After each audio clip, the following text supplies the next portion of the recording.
Olha, essa noite está sendo muito especial, porque recebi um convite do Davi Barcelos, que é o proprietário desse belo restaurante aqui no Arcos do Canal. Ele, um dia desses, sem saber muito, né, o tipo de livro que eu estaria lançando, convidou para fazer um lançamento aqui no restaurante dele, que eu achei uma homenagem, uma coisa espetacular. E achei que, de repente, como o livro não é de papel, quer dizer, é livro virtual, quer dizer, a ideia é fazer uma brincadeira aqui, uma conversa com um amigo meu, que é o Felipe, que vai me fazer umas perguntas. Ele tem algumas curiosidades em termos de jornalismo, de publicidade. Vou deixar ele bem à vontade para ele fazer a pergunta que ele quiser. Eu acho que as perguntas mais difíceis são as mais interessantes de serem respondidas. Não sei se as minhas curiosidades são as mesmas dos leitores, mas eu tenho certeza que tem muitas coincidências nesse meio aí. Na verdade, conheci o Jomar, infelizmente há pouco tempo, gostaria de tê-lo conhecido há mais tempo, e cada vez que a gente senta para conversar, eu aprendo um pouco e ouço mais da história da publicidade e jornalismo do Brasil, e vou aproveitar essa oportunidade para tentar tirar algumas dúvidas minhas e talvez algumas de vocês, leitores. Jomar, boa noite, jornalista, publicitário, tem muito da memória dos dois ramos da comunicação aqui no Brasil, certamente tem muito a compartilhar.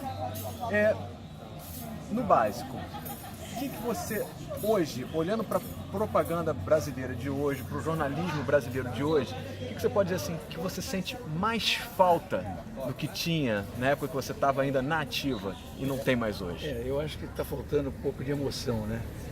Botar o coração nas peças publicitárias. Eu acho que antigamente havia uma emoção maior, a criatividade, eu acho que tinha um lado assim mais emocional, mais emotivo, e hoje ficou uma coisa, eu acho que um pouco fria. Eu acho que em função das redes sociais, toda essa participação, né, quer dizer, houve, eu acho que um acúmulo, né, de sugestões, de influências, e isso eu tenho a impressão que está influindo muito na criação publicitária. Eu acho que a criação hoje, você às vezes perde de vista o que está sendo anunciado, qual é o produto, qual é o serviço. E a publicidade tem que entender o seguinte, ela é feita com o objetivo de, concretamente, realizar uma venda, né, de uma ideia, de um produto ou de serviço. Eu acho que em muitos momentos você percebe, ou na televisão, ou onde quer que seja, que não está acontecendo isso. E aí eu acho que é uma pena, porque é prejuízo para o anunciante que está pagando a publicidade, está tendo menos eficiência do resultado. Maravilha. Aproveitando esse mesmo canal, tem alguma peça publicitária, alguma propaganda, algo que você olha assim e fala, nossa, esse é um dos meus filhos favoritos, esse, eu bato no peito, nossa, eu fiz, que bom que fui eu que fiz. Na verdade, eu nunca fui um criador, vamos dizer, especificamente. Eu sempre tive uma ação muito, vamos dizer, na parte administrativa, na parte política da propaganda. Tive um envolvimento muito intenso, dirigi agência, fui dono de agência, fui sócio de agência, tudo isso passou e em alguns momentos eu participei vamos dizer, de peças criativas, mas eu não tenho peça minha, vamos dizer assim, premiada, porque eu nunca criei uma peça visando concorrer para participar disso. Mas eu acho o seguinte, as peças as antigas, as peças mais tradicionais, principalmente porque teve uma transformação da mídia impressa para a mídia eletrônica. A mídia impressa, eu acho que aí ela teve uma fase muito importante, porque ela tinha como veículo de comunicação, de divulgação, as revistas, os jornais e o próprio veículo dá credibilidade. Quando você quer uma confirmação de uma notícia, você normalmente procura o veículo impresso. Você vê na televisão uma notícia, vê na rede social e tal, mas de repente você vai lá no jornal para conferir, para chegar mais detalhes, para ter mais informação. Então acho que as peças de publicidade na mídia impressa tiveram força maior e talvez até como resultado de maior credibilidade. Se bem que, por exemplo, a campanha de varejo, aí é um caso mais de veículos eletrônicos, rádio, a importância do rádio, fundamental. O rádio, quer dizer, tem um alcance enorme. Porque na televisão você está vendo o produto, você está vendo os modelos que estão anunciando. Tal. Na rádio, você, quando tem um comercial, você imagina, né, o que ele traz por trás daquela coisa. Como se fosse, por exemplo, uma novela em rádio totalmente diferente de uma novela em televisão. Na televisão você está vendo os personagens, os atores. No rádio você imagina quem é, né? Tem a voz, os ruídos, e você sonha, né, imaginando como é que é aquele personagem principal. Tal. Então eu acho que a publicidade tem que saber usar esses instrumentos. Mídia impressa, hoje em dia usar também as redes sociais, que é muito importante.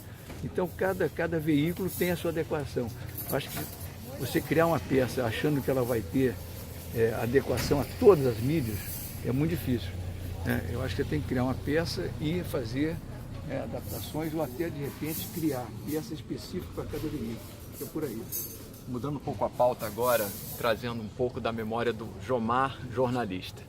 Algum caso que você se lembre, alguma coisa que você queira contar especial, um caso interessante, um fato inusitado da sua trajetória como jornalista? Eu vou contar um pouquinho da história, né? O meu início na publicidade. Né? Eu comecei como jornalista, né? Comecei no Jornal do Brasil, comecei como revisor do Jornal do Brasil. E no caso, davam as matérias e você fazia... tinha que corrigir correção. texto. Você nunca corrige sozinho, né? A revisão sempre são dois corrigindo. Um lê, o outro acompanha, depois inverte, um lê, o outro acompanha. É um trabalho muito interessante e muita responsabilidade que se passa por você, sai errado na publicação. Comecei nessa atividade, mas aí, por coincidência, por acaso, eu praticava esqui aquático. E aí tem a história do esqui, que é uma coisa inevitável de contar, né? Porque eu fui convidado para fazer passar uma manhã esquiando para uma foto, né, de publicidade. Eu nem sabia o que era publicidade, mais ou menos. Eu sabia, né, tinha noções assim do que era, mas nunca tinha trabalhado nessa área. Então. Não, faz parte. Faz parte, dramatização. Isso é importante. Isso mesmo, então tá bom. Mas viu? Aí o que acontece? Eu recebi um convite para esquiar e aceitei. Cheguei no clube, peguei a lancha desse meu amigo, fomos pegar uma moça em Niterói, aí um casal esquiando na Baía de Guanabara. Terminou, o fotógrafo falou assim, olha, você fique tranquilo que essa foto não sairá sem a sua autorização. E aí, eu descobri na hora, conversando com ele, que ele era o fotógrafo da Presidência da República. Ele fazia as fotos, o nome dele era Rovigatti. O Rovigatti fazia as fotos oficiais da Presidência da República. Eu aí falei, puxa, deve ser uma coisa importante para esse tipo de fotógrafo fazer essa foto. E realmente foi importante, porque foi o lançamento do cigarro Consul do Brasil. Marca Consul. É um cigarro mentolado da Souza Cruz. E aí deu grande divulgação, né? Deu grande veiculação, revista, outdoors. E aí quando eu fui, antes de ver, né, o anúncio veiculado, eu tive que autorizar a publicação do anúncio. Quando eu fui receber lá, né, o papel para assinar, eu vi o seguinte, eu ganhava 12 mil no Jornal do Brasil o mês inteiro. O cachê era de 45 para fazer essa foto. Para tirar uma foto. Para tirar uma foto, esquiando. Bom, eu achei aquilo fantástico, aí comecei a me interessar por publicidade, entrei para a publicidade, né? Comecei como chefe classificado do próprio Jornal do Brasil, aí segui. Mas logo aí tem outro caso curioso, porque logo depois, um mês depois dessa foto, veio filmar no Brasil o Jean Paulo Belmondo, veio filmar um filme chamado O Homem do Rio, François d'Orléac e tal, viram as fotos, né, nos jornais, nas revistas, descobriram quem era, me procuraram, perguntaram se eu queria fazer a dublagem do Belmondo numa cena. Aceitei fazer, mesma coisa, esquiando na Baía de Guanabara com a mesma moça, aí nesse caso eu vestido, calça e camisa, mão comprida, a moça em cima, se equilibrando na ponta do esqui, e aí eu esquiando, passei ali em frente ao Morro da Viúva, né, na Baía de Guanabara, uma volta, duas voltas, parou. Aí passa lá de tarde para a gente acertar como é que vai ser, né, o pagamento do cachê. Cheguei lá e perguntei, e aí, como é? Não, quanto é que você acha que vale essa filmagem? Ele me perguntou, o produtor. Eu falei, olha, acabei de fazer uma, né, uma coisa bem mais simples, eu ganhei 45 mil, eu acho que o dobro. Na mesma hora, puxou, abriu uma gaveta, pagou em espécie. Quer dizer, aí eu comecei a perceber o seguinte... Esse é o canal. Esse é o canal. Eu falei, a publicidade é uma coisa que remunera melhor. Né? E aí comecei, eu nunca abandonei o jornalismo, texto, né? Depois eu venho fazer colunas, última hora, Globo, né? Tive 6 anos uma coluna no Globo chamada Panorama Publicitário. Foi que me deu a grande oportunidade de conhecer muita gente. Tive programa de televisão, eu entrevistava pessoas também na área de propaganda. Enfim, aí eu mergulhei para valer na atividade e, paralelamente, fui, né, sócio de agência importante, participei dos festivais internacionais de publicidade, acompanhei todo esse processo. Então, continua porque eu estou gostando da provocação. Pô. Não, essa história do Jean Paul Belmondo, eu já tive a sorte de ouvir. Até fui catar na internet as imagens do filme, O Homem do Rio. A cena, que seria uma cena em que ele está em um esqui, ele pula para o outro, onde tem a mocinha do filme. Seria um James Bond francês, dublado pelo nosso amigo Gilmar nas cenas de perigo. Mas agora você imagina o seguinte, então, voltando agora para os dias de hoje, você vê o seguinte, coisa curiosa. Isso foi marcado na minha vida, porque todo lugar que, né, começa a falar em propaganda, vem esse assunto. E aí aconteceu uma coisa mais curiosa ainda. Um pouco tempo depois, vem ao Brasil filmar o Alain Delon. Eu aí descobri um amigo meu que estava fazendo uma propaganda, estava contratando o Alain Delon para vir ao Brasil para o lançamento de um filme. Conversando com ele, eu convidei para o Alain Delon almoçar no Jornal do Brasil. E ele aceitou, e foi. Almoçamos no Jornal do Brasil, você imagina. Quando agora, anos depois, eu fui receber uma homenagem na Embaixada de Paris, agora, na Embaixada sobre negócio de publicidade também, as coisas que eu tinha feito, mais para premiar a minha história na propaganda. Aí, na hora da premiação, veio esse assunto, e aí o cônsul lá, né, o pessoal da Embaixada, tentou localizar o Jean Paul Belmondo para fazer um contato meu com o Belmondo, e de repente com o Alain Delon. Não conseguiram, o tempo era curto, não dá para ver. Mas eu achei muito engraçado, né? Anos depois, esse assunto continuar ainda circulando.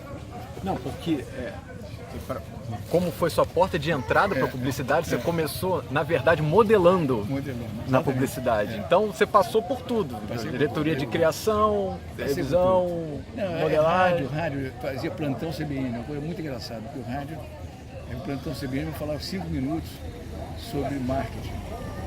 E era gravado, né? Às vezes ao vivo e às vezes gravado. Então aconteceram coisas interessantíssimas, porque você, né, com o celular, de repente, a pessoa ligava para mim, eu estava num coquetel, o que eu fazia? Eu tinha que correr para o banheiro. Eu ia para o banheiro, trancava a porta e fazia a gravação. Quer dizer, permitia, né, Tomara que ninguém tivesse dado descarga numa hora dessa. Absoluto silêncio. Mas foram experiências interessantíssimas, assim, de você num jantar, dar entrevista, gravar ações de marca, em restaurante, enfim, até, entendeu? Coisas muito inusitadas aconteceram, eu me diverti muito com essa história. Na parte do jornalismo, o lugar que você achou o melhor ambiente para trabalhar dentro do jornal? Você fala assim, essa redação tem gente capaz, essa redação tem gente que está aqui para fazer um trabalho sério, divulgar uma notícia e pensa bem no que vai divulgar e escrever. Eu acho que eu peguei a melhor fase do Jornal do Brasil, quando era o Dines. Eu estava chutando isso. Era o Dines, que era o editor e tal. Acompanhei essa fase de ouro do Jornal do Brasil. Quando foi essa fase? Isso foi, assim, de cabeça eu não me lembro assim, a data certa, mas foi a direção do Dines. Saiu, né, o Dilo Costa Filho, entrou o Dines e eu também peguei essa parte.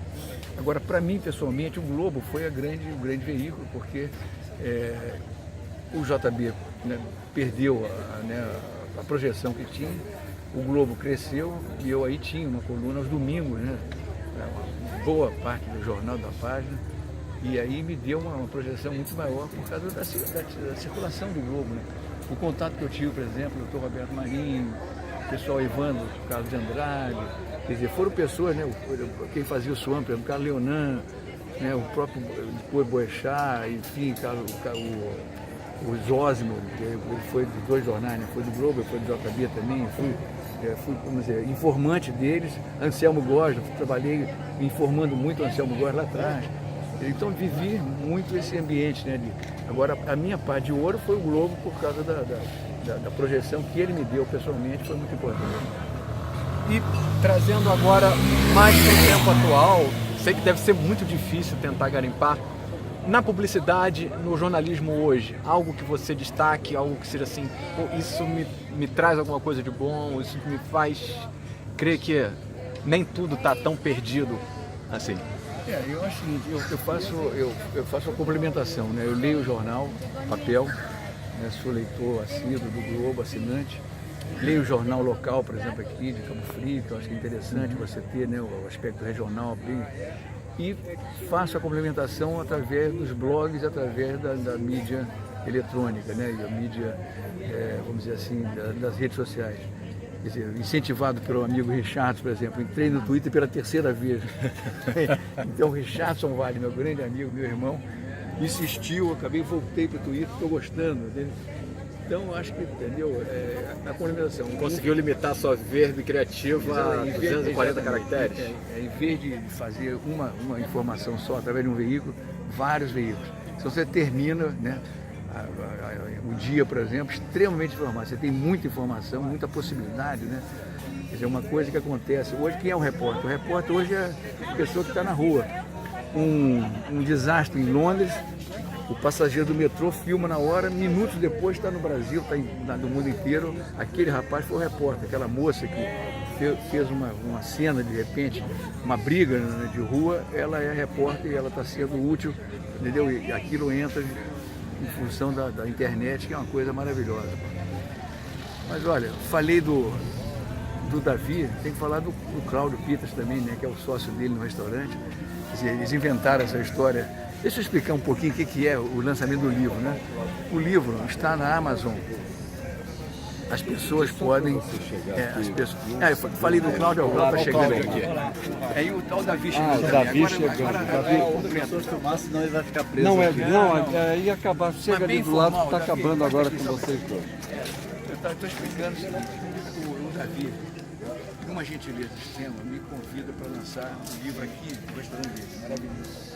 Eu falei, Davi, o livro é digital, não é papel, não tem como lançar, a não ser conversando, explicando, gravando vídeo, né, gravando imagem. E é o que eu estou fazendo agora, procurando agradecer a gentileza, para aproveitar a oportunidade, ter como entrevistador o Felipe, que é um amigo querido, ter como inspirador o Richardson Vale, que cutucou, né, para que a coisa acontecesse, enfim, e contando um pouquinho da história, quer dizer, mas na verdade o livro está na Amazon. Quem quiser, custa R$ 1,99, que eu acho caro, eu acho que devia ser de graça, mas quem quiser de graça, durante 2 dias do mês, é de graça também. E para não fazer confusão, tem um outro livro que é sobre a memória da imprensa escrita, que vai ser lançado ainda dia 11, no Rio de Janeiro, na BI. Essa é uma contribuição que eu participo entre mais 25 jornalistas, entre eles o Boechat querido, que foi o último depoimento dele. Então é isso aí, estou agradecendo, estou feliz por ter participado desse encontro aqui, agradecer os meus amigos que foram carinhosos comigo e vamos seguir em frente, vamos seguir porque a noite é longa e tem hoje muita novidade para acontecer aí. Obrigado a você. Valeu.